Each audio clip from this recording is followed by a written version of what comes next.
2 Timóteo, capítulo de número 2, quero ler com os irmãos do versículo de número 1 ao versículo de número 6, e logo na sequência quero fazer mais uma oração, e depois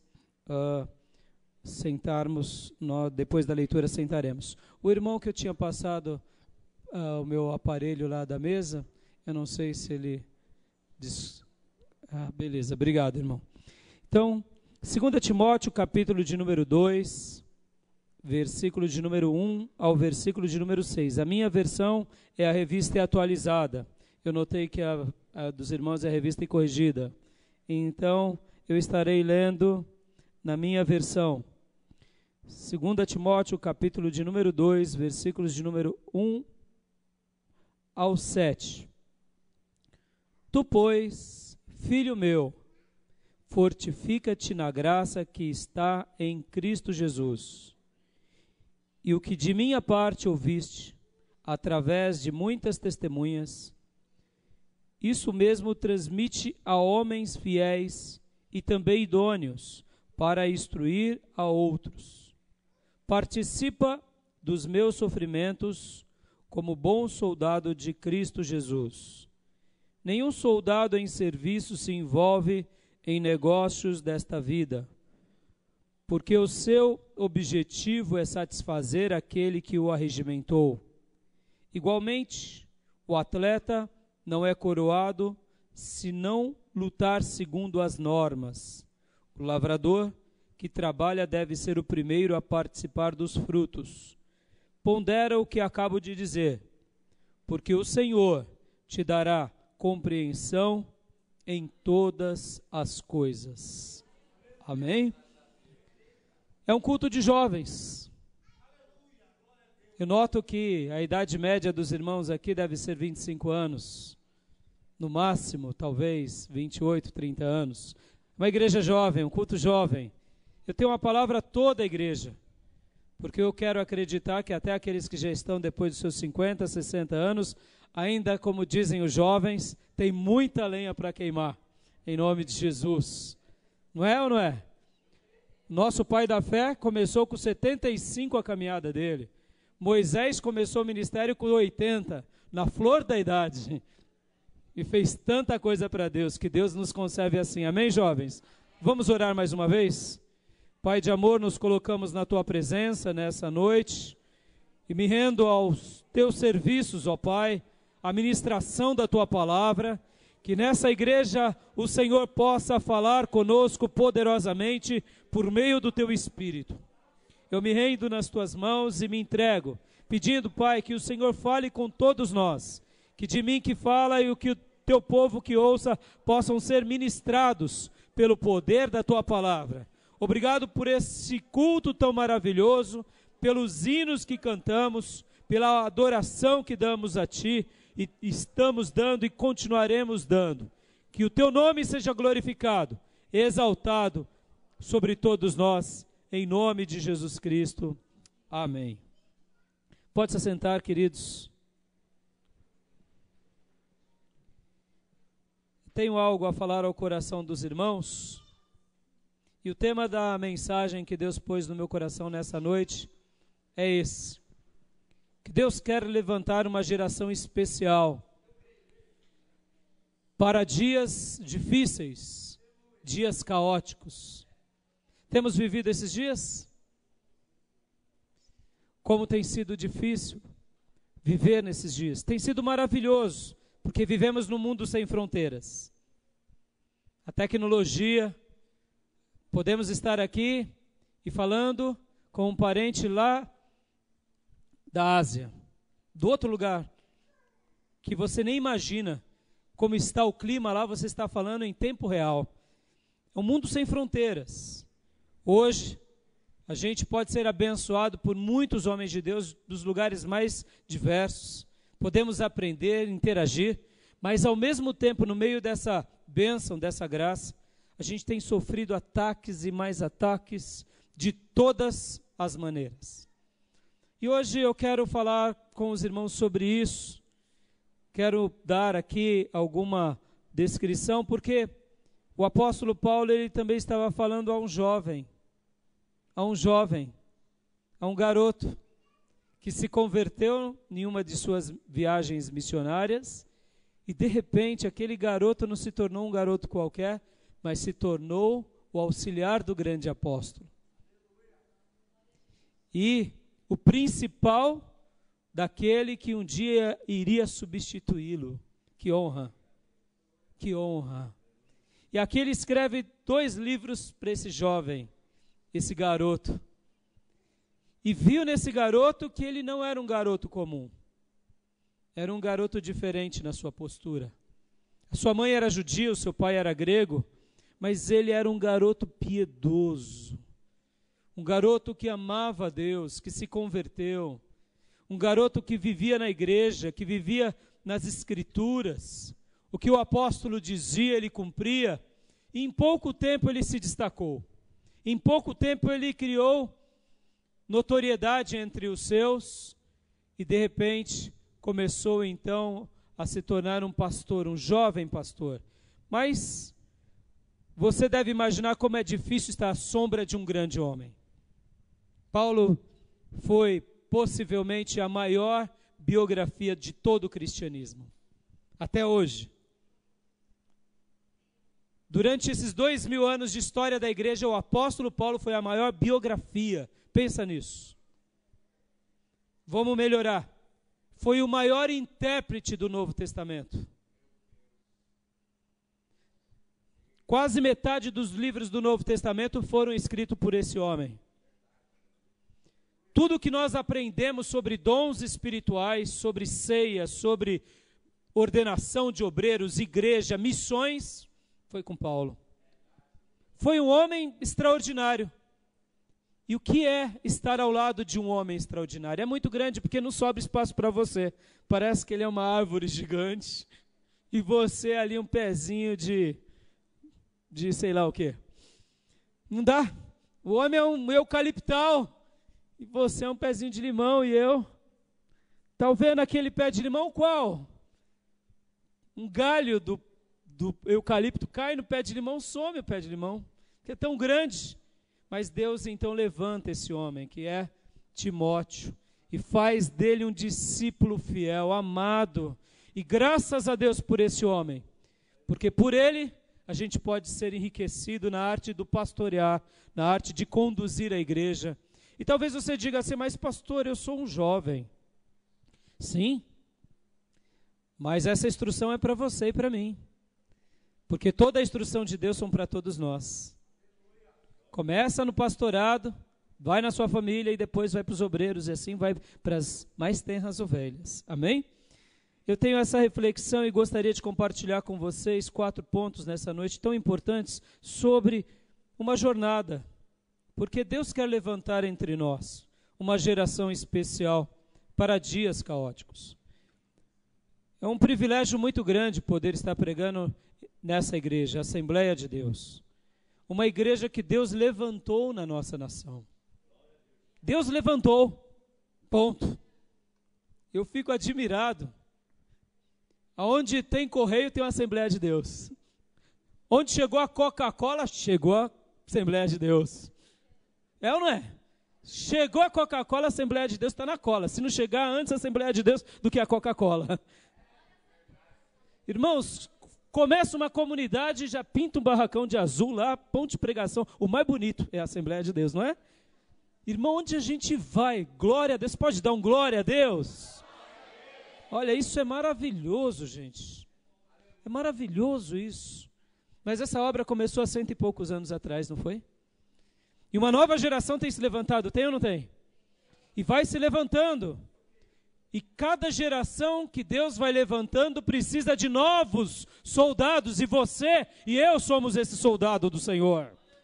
Seja você de onde for, de que campo for, eu quero crer que Deus te trouxe aqui porque Ele quer alinhar o seu coração, quer te ensinar algo mais, para que você possa se preparar para aquilo que Deus tem para a sua vida, para aquilo que Deus tem para a minha vida. E o apóstolo Paulo aqui, ele vai dar 4 lições maravilhosas para Timóteo nesse capítulo 2. E uma coisa que eu gostaria de falar ainda nesse momento de introdução é o seguinte: eu aprendi com um pastor muito querido, também assembleiano, algumas lições. Estarei tratando dessa mensagem baseada naquilo que eu aprendi dele. Esse pastor, ele é o pastor Ricardo Gondim, você já deve ter ouvido falar dele. Eu amo muito esse homem de Deus. Eu sei que ultimamente algumas pessoas têm questionado, até por causa de algumas declarações dele, mas eu aprendi muito com esse homem. E eu me lembro que ele contou uma história muito bonita, porque ele é corredor, ele corre, ele participa de corridas, e a primeira corrida que ele fez nos Estados Unidos foi uma maratona de Nova York. Uma maratona. Eu sou um admirador de esporte, eu acho isso muito bonito. Todos os esportes, eu acho, o apóstolo Paulo também descreve aqui, o atleta não é coroado se não lutar segundo as normas. Ele usa a ilustração do atleta. A ilustração do atleta é uma das ilustrações mais admiradas, porque se você quer ser vencedor, você não pode ser indisciplinado. E esse pastor, foi muito interessante algo que ele conta. Ele estava lá na maratona, a primeira maratona dele, maratona de Nova York, e um médico brasileiro encostou perto dele e deu 3 dicas. 3 dicas, rápido, ali no pé do ouvido, vai começar a maratona. E aí ele disse assim, olha, presta atenção, não se afobe, não tenha pressa. Porque uma maratona, gente, tem 42 quilômetros. Então, é uma corrida sobre-humana. Você corre 42 quilômetros. É muita corrida. Já parou para pensar? É muito longe. Então ele disse o seguinte, olha, não tenha pressa. Poupe toda a energia que você puder no início, porque lá no final você vai usar aquela e mais um pouco. Você vai precisar. Então vai na sua caminhada. Não se afobe. Segundo conselho, não se compare a ninguém. Não se compare a ninguém. Por quê? Porque nós temos uma tendência de se comparar com alguém e tentar se igualar aos outros, não é assim? A irmã cantou bem, tem que cantar igual a ela. O irmão pregou bem, tem que pregar também. O irmão está fazendo, tem que fazer. Essa disputa, até certo ponto, ela é boa e natural e deve ser assim, porque a gente melhora a nossa vida. As mulheres que o digam, olha que cabelo bonito da irmã. O meu vai ficar mais bonito também. E tem que ser assim, viu, irmãs? Tem que ficar cada dia mais bonito para os irmãos. Amém, irmãos? O irmão gosta de mulher bonita. E o homem também tem que ficar bonito, né, gente? Para as irmãs, né, irmãs? Não precisa ficar relaxado, né? Só porque é homem, né? Mas não se compare a ninguém. Corra a sua corrida, o seu ritmo, faça a sua jornada. E foi tão bom ele ter ouvido isso do médico, porque depois de uns 20 quilômetros correndo, ele ouviu um homem gritando como um batedor de alas, gritando assim em inglês, corredor cego, corredor cego. E era um corredor cego que ia sendo puxado por uma corda, e passou por ele, o corredor cego. E ele viu aquele corredor cego correr mais rápido que ele, olha lá. E quando a esposa do Ricardo Gondim estava no quilômetro 40, ela viu chegando meia hora antes uma mulher que tinha calçado uma prótese, colocado na perna uma prótese. E ela falou, bem, meia hora antes de você passar por mim, passou uma mulher com prótese. E o pastor Ricardo ficou quieto, falando assim, e ela estava do meu lado, lá no início. Ela estava do meu lado. O que eu quero falar com esse segundo ponto? Não se compare a ninguém, porque cada um tem um ritmo. Cada um tem um biotipo. Cada um tem uma característica. Talvez você ora muito, o outro irmão lê muito, o outro louva muito. Cada um tem um biotipo. Cada um tem uma característica pertinente ao dom que Deus te deu. E o terceiro e último recado que aquele homem deu, conselho, aquele médico brasileiro, foi cuidado com o paredão. Cuidado com o paredão. Existe um paredão imaginário que acontece no organismo da maioria dos corredores por volta dos 32 quilômetros.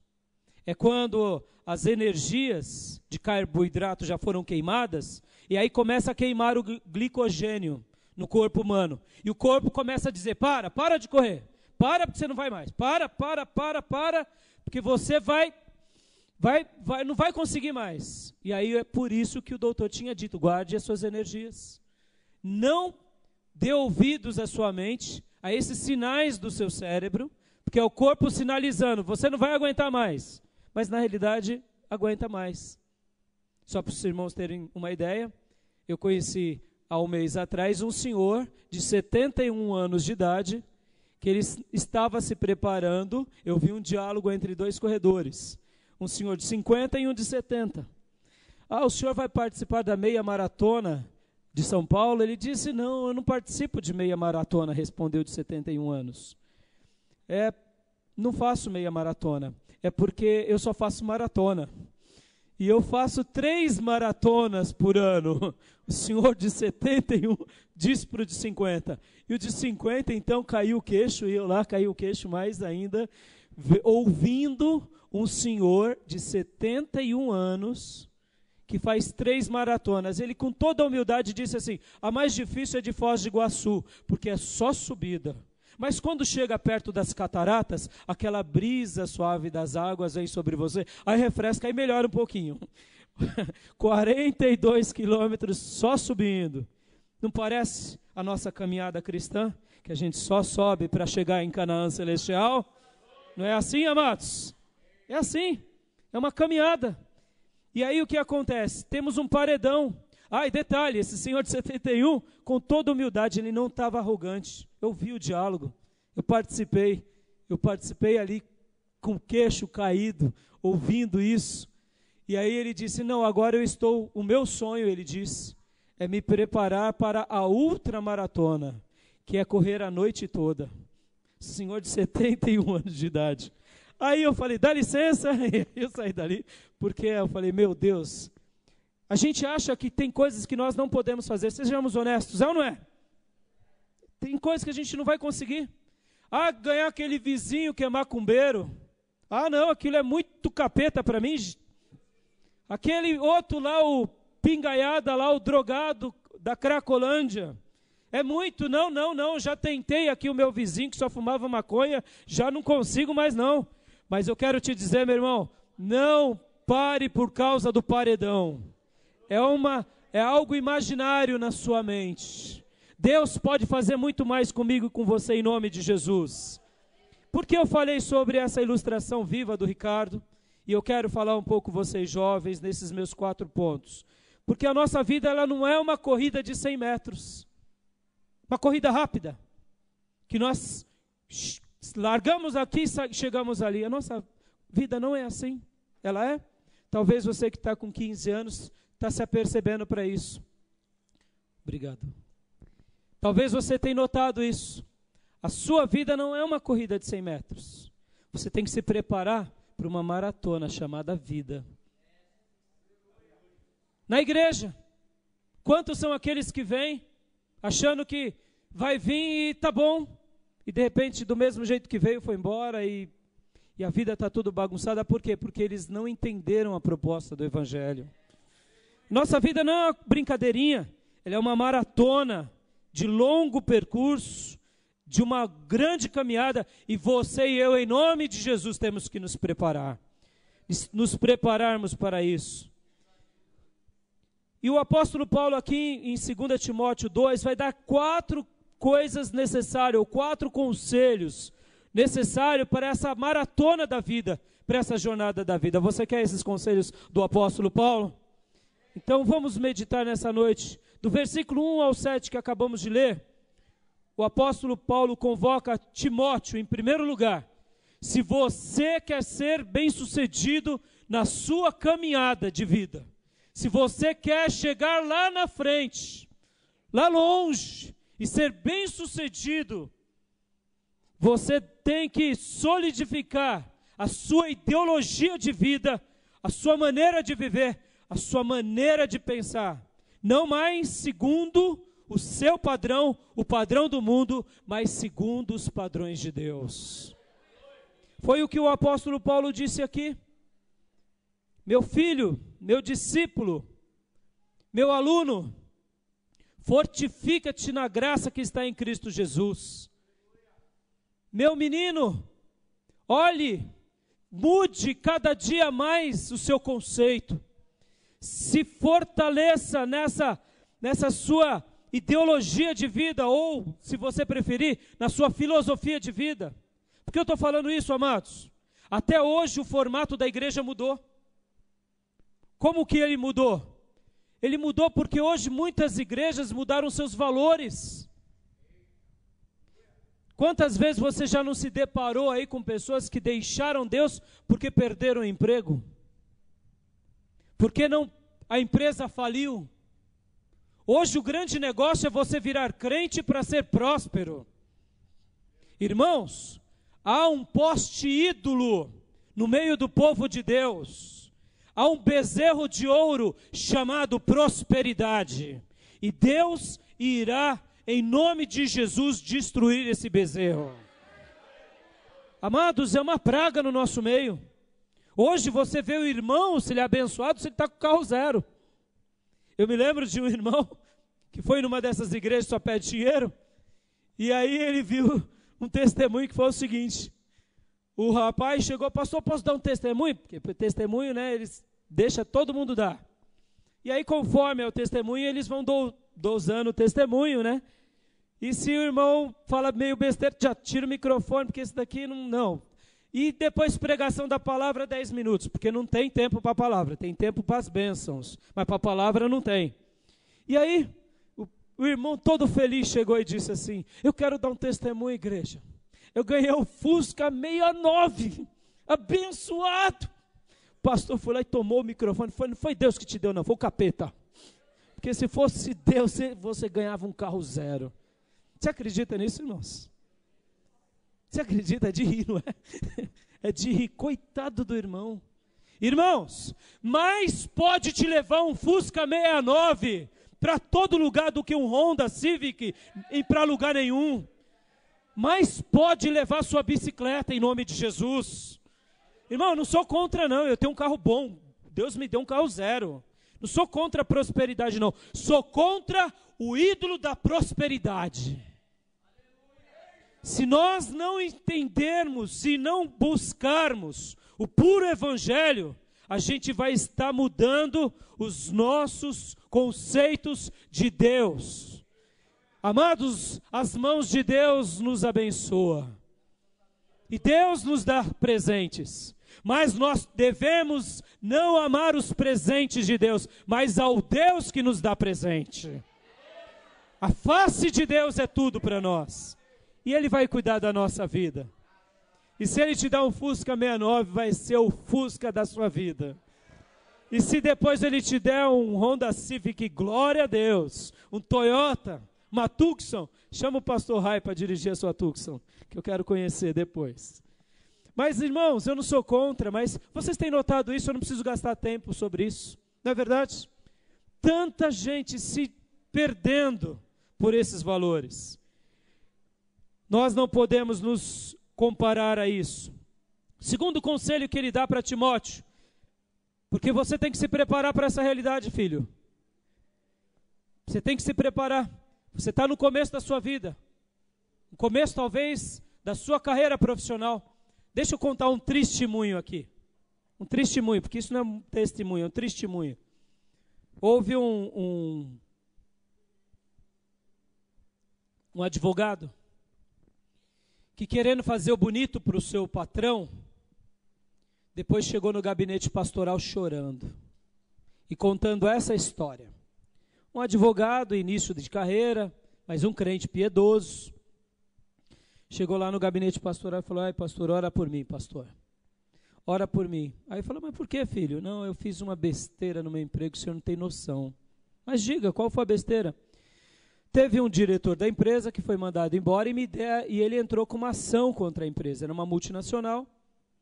E lá nós temos 10 advogados. E o diretor do departamento me chamou a mim para legislar aquela causa. E eu, querendo fazer bonito para a empresa, eu menti. Eu usei de algo que eu não poderia, para fazer bonito para os meus chefes e para a empresa. Aquele diretor, sabendo que eu era cristão, ficou decepcionado comigo. A minha consciência me acusou, mas eu querendo fazer bonito para ganhar um ponto com o chefe, fui além. E quando eu cheguei lá na mesa com o meu chefe com o peito estufado e falei, olha, eu ganhei a causa. Aí o chefe olhou admirado e falou, mas como você ganhou? Porque essa causa não tinha como se ganhar. Eu falei, mas eu, dei um somebody love. Sabe somebody love? Sabe o que é o somebody love? Pedala Robinho? Você entendeu, né, jovem? Entendeu, né? A lei do Gerson, malandrão, né? Que dá um jeitinho, conta a coisa pela metade, tal, aquele jeitinho. Irmãos, meia-verdade, quando a gente aniquila a verdade, é mentira, tá bom? Meia-verdade não é a verdade. Você bate no liquidificador um pouquinho de veneno, o veneno dissipa, mas você está se matando aos poucos, amém?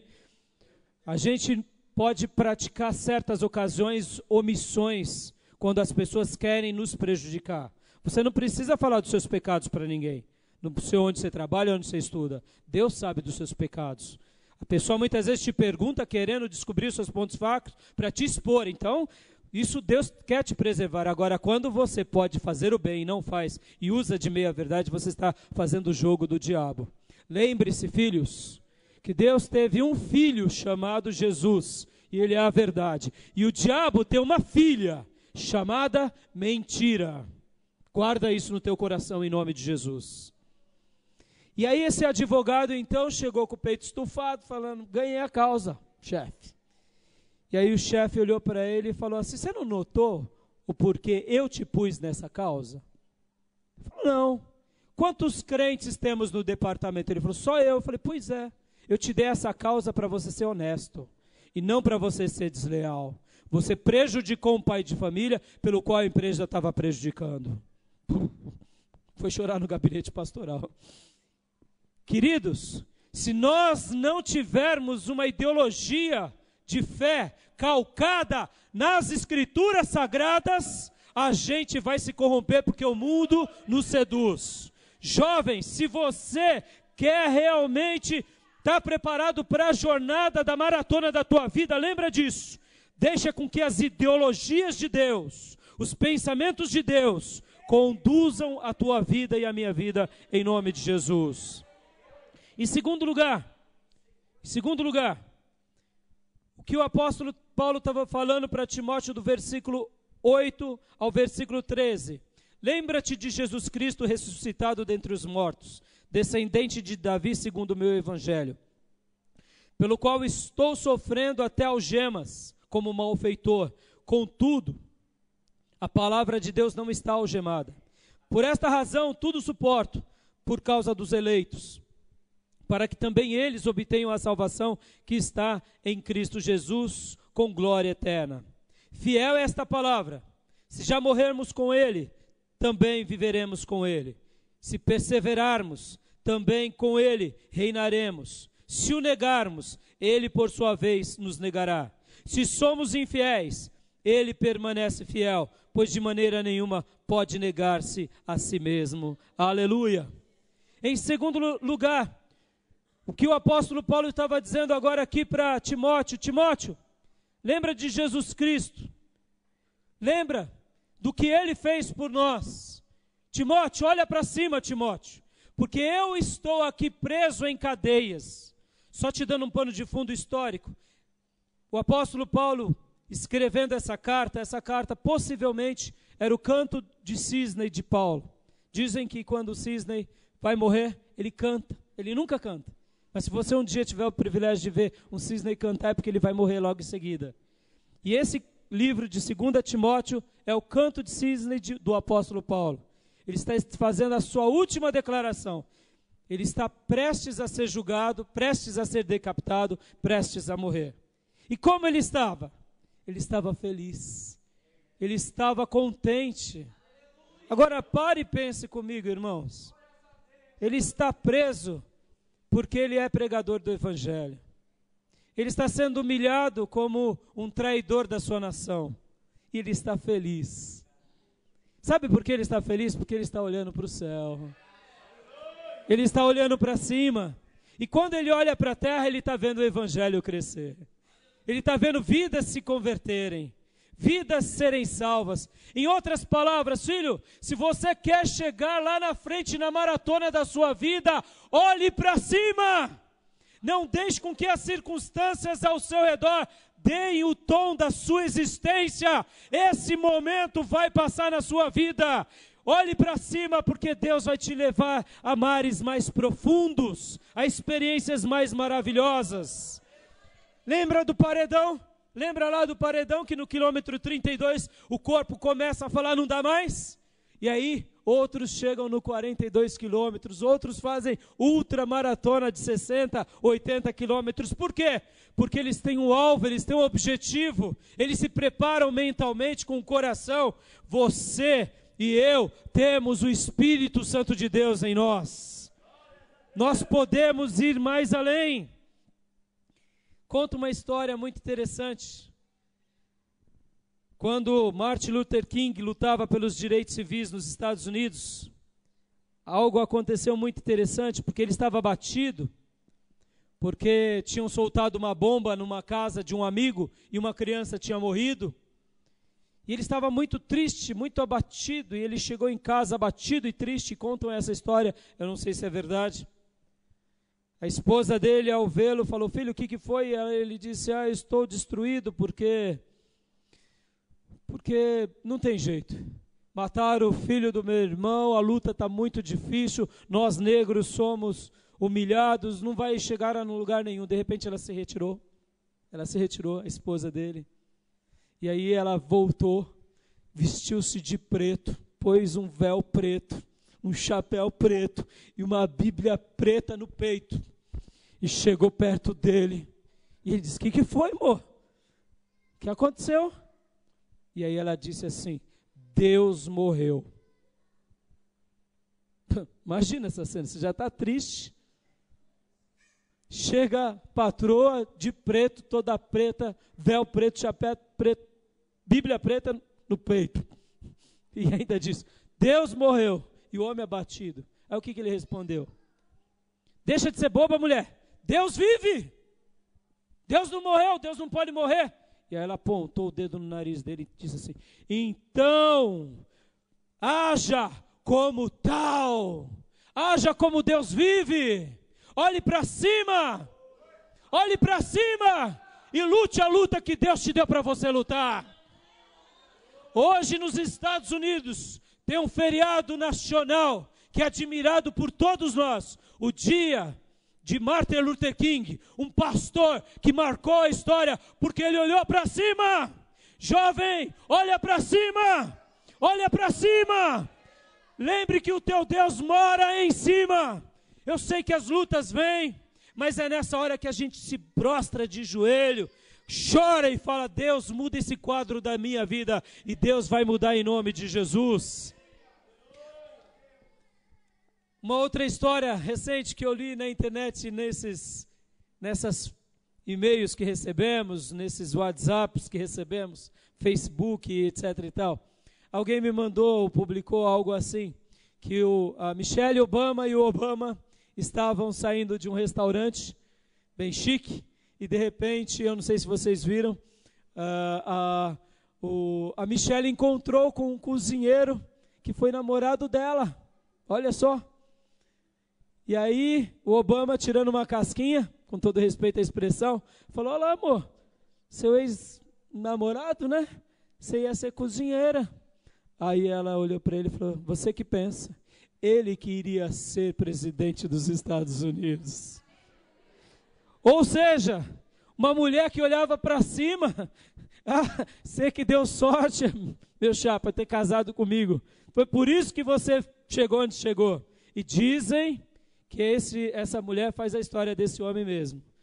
Porque eu estou falando para vocês, olha, duas mulheres que souberam incentivar uma pessoa. Agora aqui o apóstolo Paulo está incentivando esse jovem. Deixa eu dar mais um dado histórico aqui para vocês. Timóteo provavelmente não tinha uma fala adequada que nem a de Paulo. Timóteo tinha problemas gastrointestinais, era jovem e não era um erudito como Paulo. Alguns chegam a dizer que ele era meio fanhoso, tinha problema de dicção. Imagina ser sombra de Paulo, com problema de saúde, fanhoso, vamos melhorar, e gago. Vai sobrar o que para o menino? Sobra nada.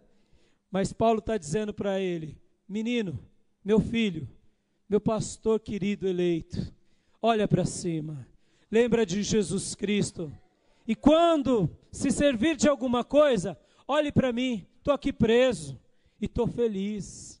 Pode fazer a obra de Deus em nome de Jesus. Irmãos, é importante a gente ter olhos em pessoas que nos inspire, que nos motive, como foi a esposa de Martin Luther King, como foi a esposa de Obama, porque a gente precisa de pessoas assim. Terceiro lugar, qual foi o outro conselho que Paulo deu a Timóteo para que ele pudesse ser bem-sucedido na jornada da sua vida, na maratona da sua vida? Está dos versículos 14 ao 18. Quero ler com vocês. Recomendo essas coisas.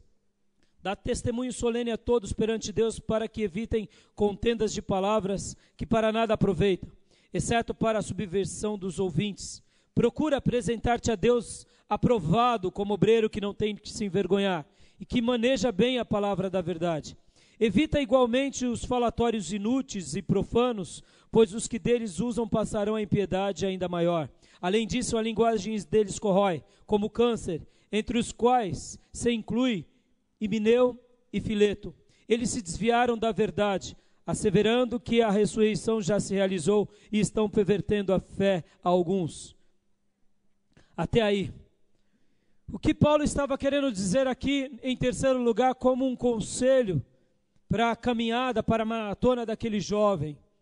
Ele estava dizendo: olha, estabeleça na sua vida, filho, uma vida de fundamentos sólidos, de doutrinas concretas, onde você possa ser reafirmado e ser reavivado nessas doutrinas enquanto você viver. Em outras palavras, ele estava dizendo: Timóteo, seja especialista na verdade.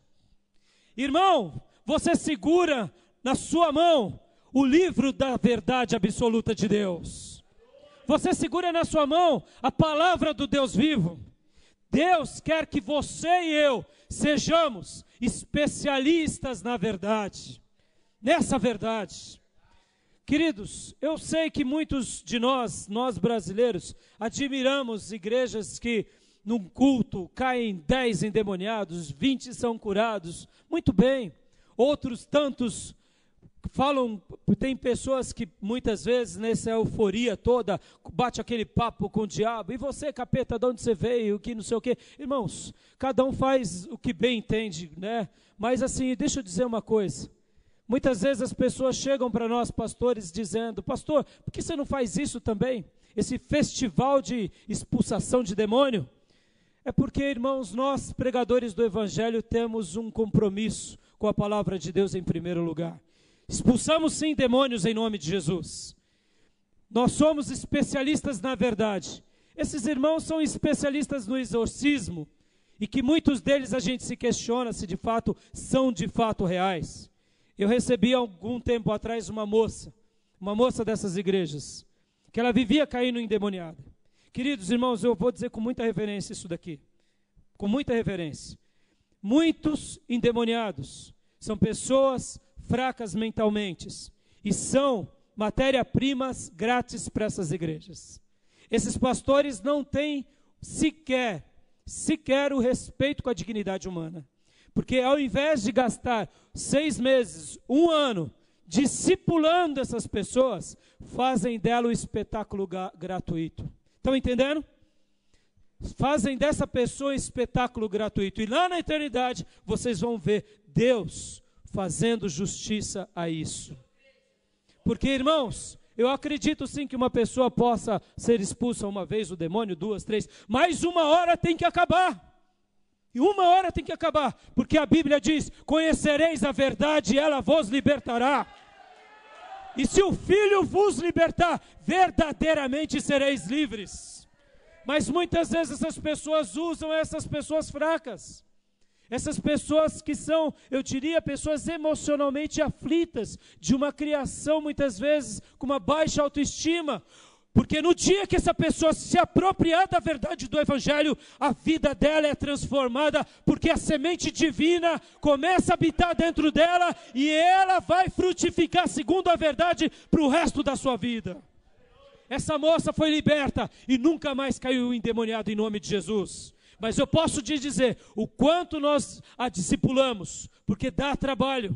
Geralmente essas pessoas vêm de situações financeiras paupérrimas, são criadas em lugares horrorosos, ou seja, não dão dízimos significativos. E esses pastores não querem gastar tempo com isso, porque dão muito trabalho e muitas vezes pouco resultado. Mas o grande resultado de alguém que um dia foi fundamentado na palavra de Deus, alguém que tem as suas doutrinas, as doutrinas de Deus concretas na sua vida, sabem que essa alma é uma alma preciosa para Jesus.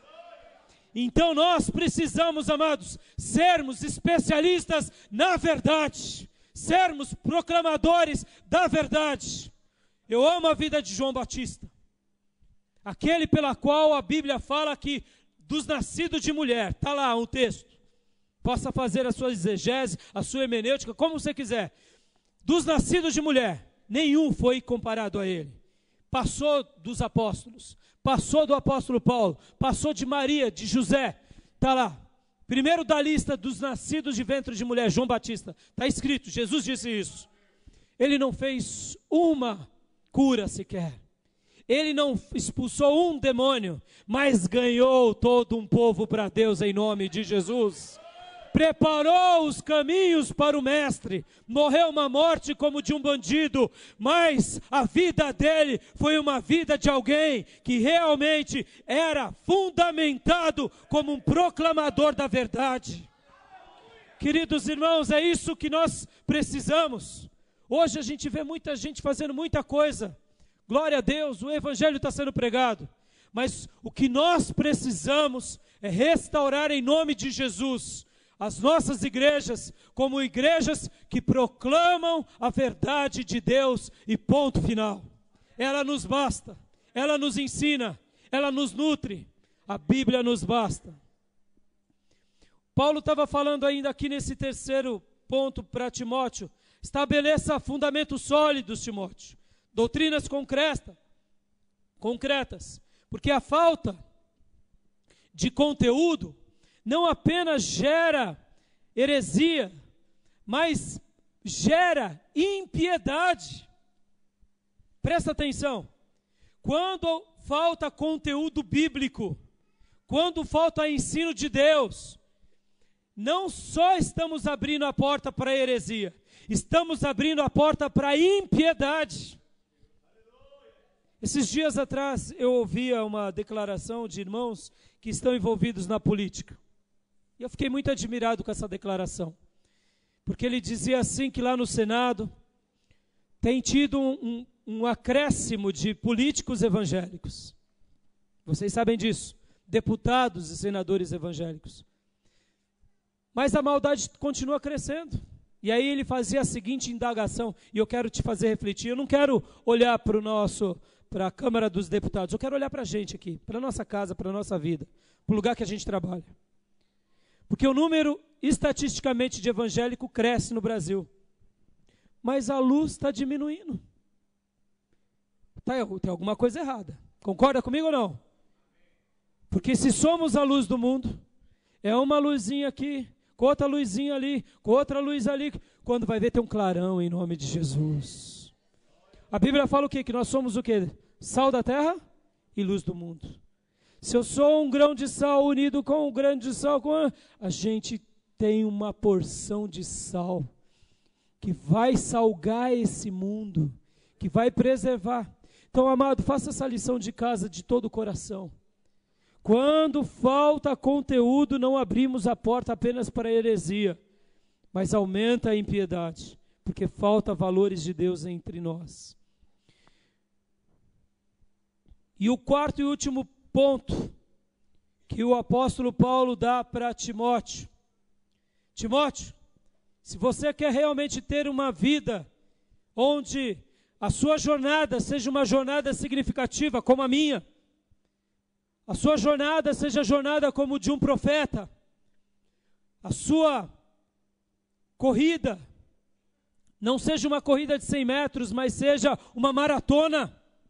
Timóteo, aprofunde o seu compromisso de uma vida íntegra e de uma vida de caráter. Timóteo, se você realmente quer essa vida, se você quer chegar lá, como eu cheguei lá, não olhe para as circunstâncias, não olhe para a sua conta bancária, não olhe para outras coisas que os outros estão olhando e idolatrando. Timóteo, olhe para a sua vida como uma vida de integridade, zele pelo seu caráter. Queridos, hoje eu tenho saudade de algumas declarações. Talvez vocês de 20 anos não saibam disso. Talvez nem ouviram isso. É uma pena, é uma pena, é uma pena. Quando eu comecei a trabalhar com 14 anos. Eu estou com 42 anos. Esse ano eu faço 43. Comecei a trabalhar com 14 anos de idade. Era comum a seguinte declaração: você tem um nome limpo? Claro. Você tem um nome sujo? Nome sujo? Nome sujo parecia praga, parecia HIV, entendeu? Ih, rapaz, tem nomes sujos. É mau caráter, é mau pagador. Irmãos, hoje você não ouve mais isso. Você não ouve mais. Ah, eu compro. Se der para pagar, eu pago. Isso é uma falha no caráter. Porque você tem que gastar. Jovem, aprenda isso. Em nome de Jesus. O que você ganha. Não o que você quer. Se Deus te pede o dízimo, é porque Ele ainda está agindo com você com generosidade. Está dizendo, olha, eu te dou 10, você me devolve 1, ainda você fica com 9, administra bem os 9. Por isso que quem é fiel sobre o pouco, Deus coloca sobre o muito. Queridos, hoje eu fico escandalizado de ver pastores que devem na praça. Estou falando aqui que você que perdeu o emprego, tem o seu carro financiado, não, você fez uma dívida. Estou falando disso não, porque isso daí eu até acredito que é um acidente. Você não estava premeditado. Mas eu tenho certeza, se você e eu somos homens de Deus, você vai zelar pelo teu nome, porque o teu nome diz mais do que a conta do teu banco. Querido, hoje essa questão de vida íntegra é muito relativa. É vida de aparência. Botox. Maquiagem. Aparência de físico. Querido, isso daí não é a realidade. Seja bonito, seja bonita, sim, cuide da sua aparência. Aliás, a palavra diz para que você e eu andemos com roupas de festas, amém? O crente tem que estar bem alinhado, sim, porque servimos ao Rei dos Reis. Mas alinhado daquilo que Deus nos deu. Quando eu era garoto, só quem usava um tênis de marca era rico. Eu sou da época do Quixute, do Bamba Cabeção. O irmão deu aquela risada, ele usava também, eu também. Mas o All Star era para filho de rico. Adidas, não tinha. Eu usei uns, sabe por quê? Você conhece a frase pé de pobre? Que número pé de pobre calça? Hã? Qualquer um, é o que serve, irmão. Que número tem pé de pobre? Qual é o número que der. Ou é mais apertadinha, mais folgado. E tinha uma vizinha minha que trabalhava numa casa de granfina, e o Siquinho doava os tênis, e ela, eu lembrei de você. Irmãos, era o tênis para o ano, usava até acabar aqueles tênis. Mas hoje não, a pessoa não ganha, divide o salário dela, faz dívida, suja o nome para ter um tênis bonito. Filho, conserve a sua vida íntegra, filho. Use o menos bonito. Você não precisa ostentar. Quem foi que disse que você é alguém pelo que você usa? Já pensou se Deus fosse nos receber pelo que nós usamos? Deus te vê pelo que você é, filho. Pelo que você é. Conserve esse valor dentro de você. Porque no tempo de Deus, Ele vai realizar os desejos do teu coração. Aí você vai comprar o seu All Star, vai comprar os seus tênis de marca, os seus Nike, os seus Mizuno, Oasis, e aí vai. No tempo de Deus, no tempo de Deus.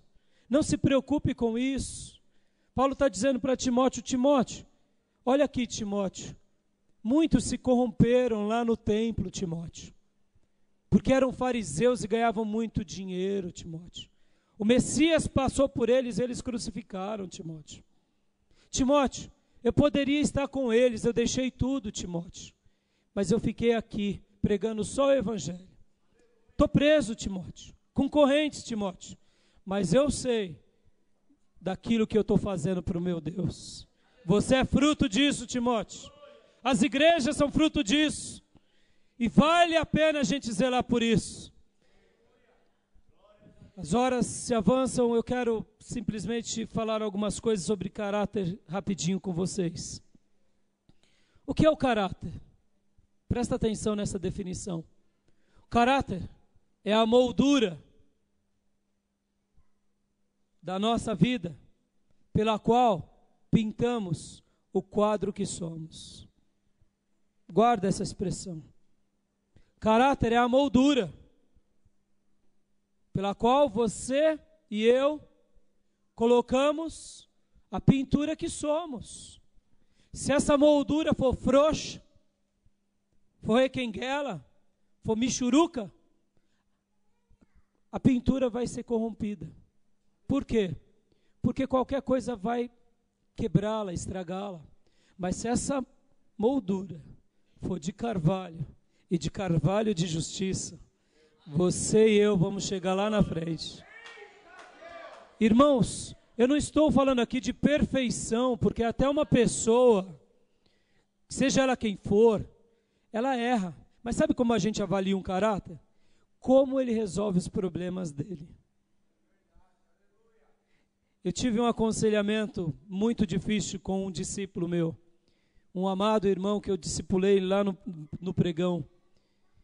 Ele chegava para mim e falava assim, pastor Rai, eu estou com um problema na minha igreja. Eu falava, diga filho, qual é? E ele dizia assim, é o seguinte, estão falando que o meu pastor adulterou. Meu pastor adulterou. E ele diz e jura para nós de pé junto que isso é mentira, que é calúnia, que é blasfêmia. E eu falava, e o que você diz disso? Eu acho que ele não está mentindo, porque é um homem de Deus. Então defenda até morrer. Defenda. Até que deem provas.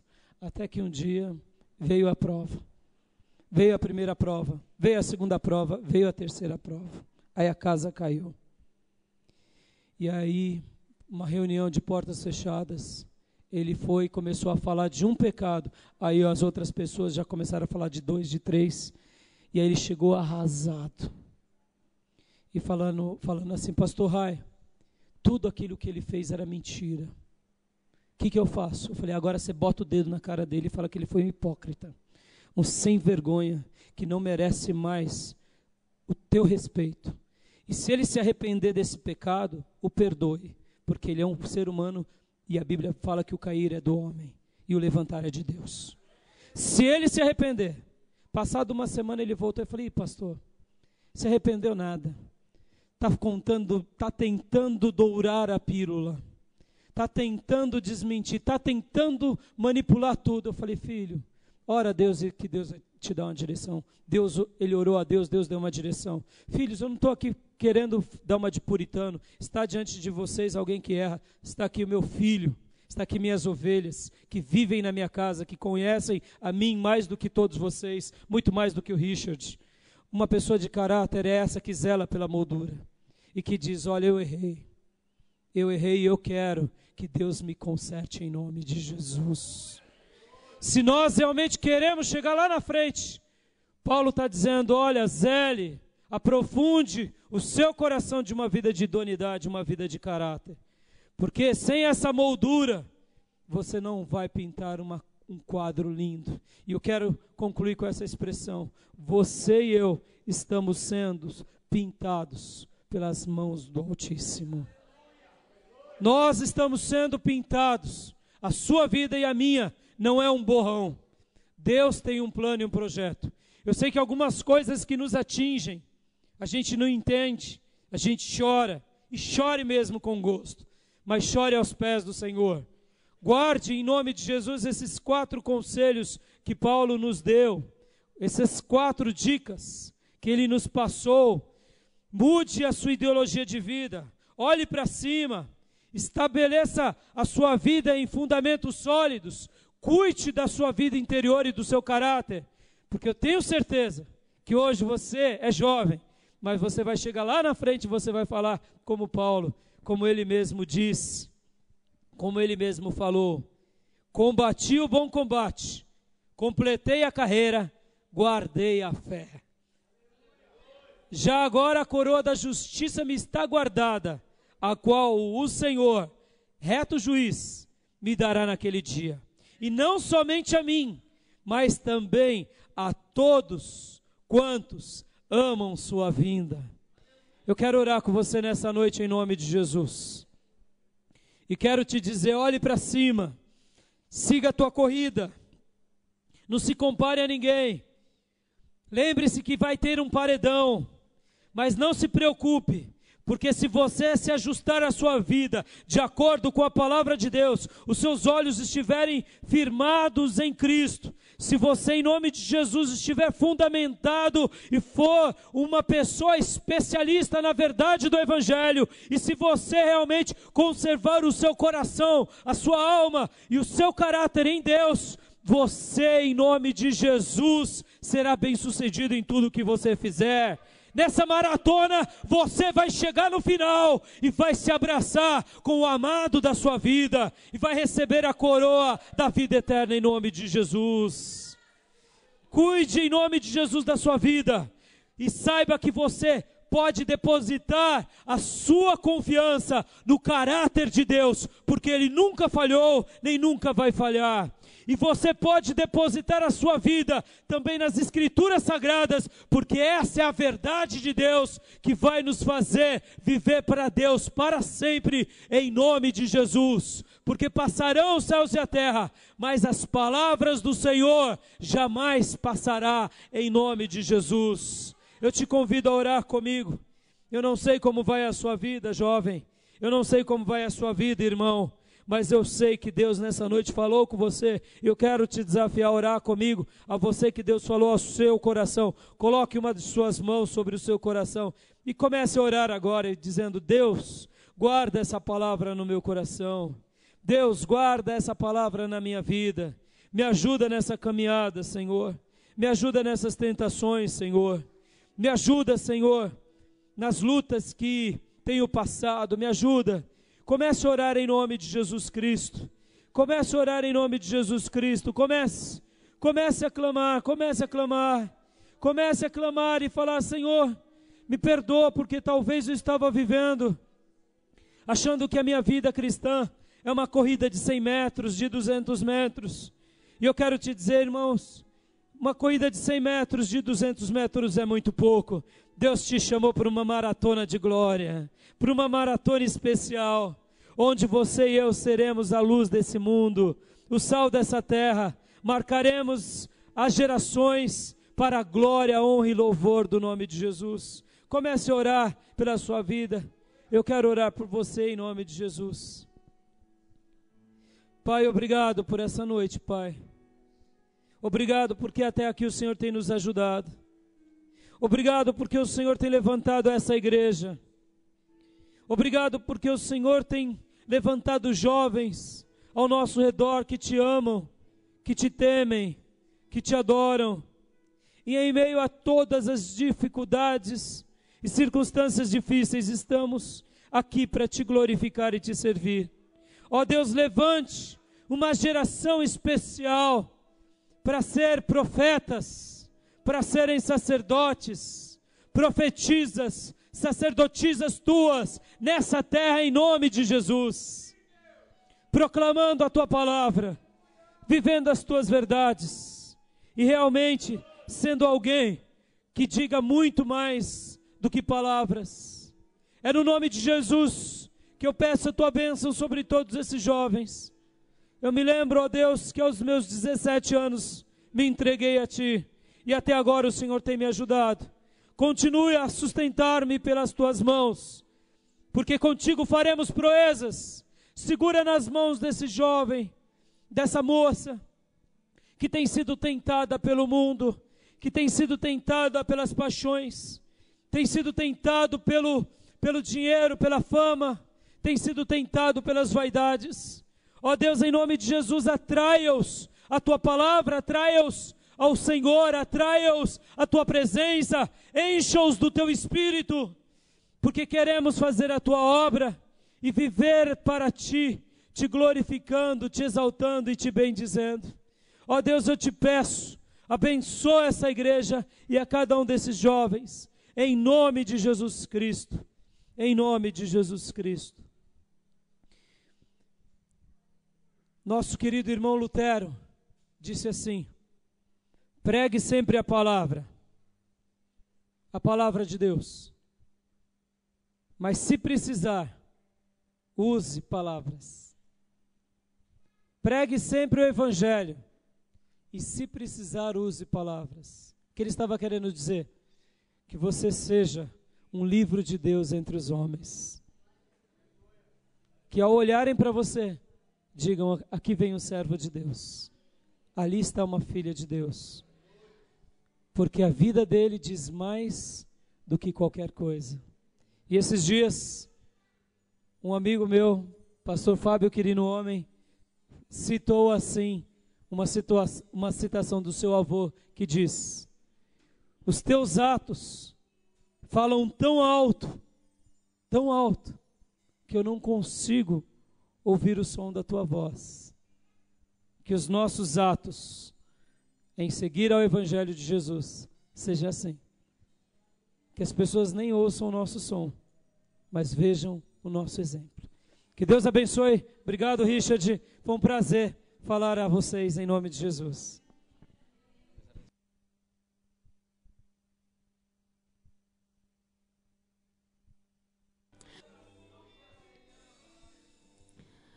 Espírito Santo,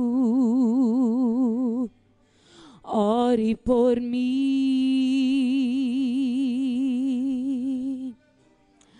Leve para Deus tudo aquilo que eu preciso. Espírito Santo, use as palavras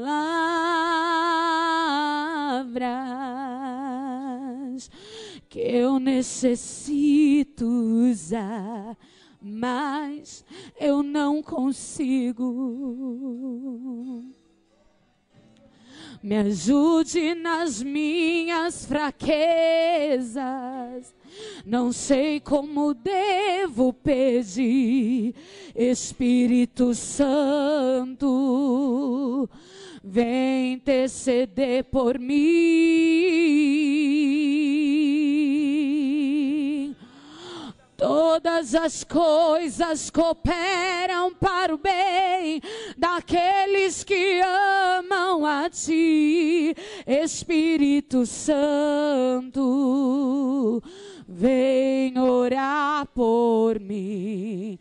Estou clamando, estou pedindo, só Deus sabe a dor que estou sentindo. Meu coração está ferido, mas o meu clamor está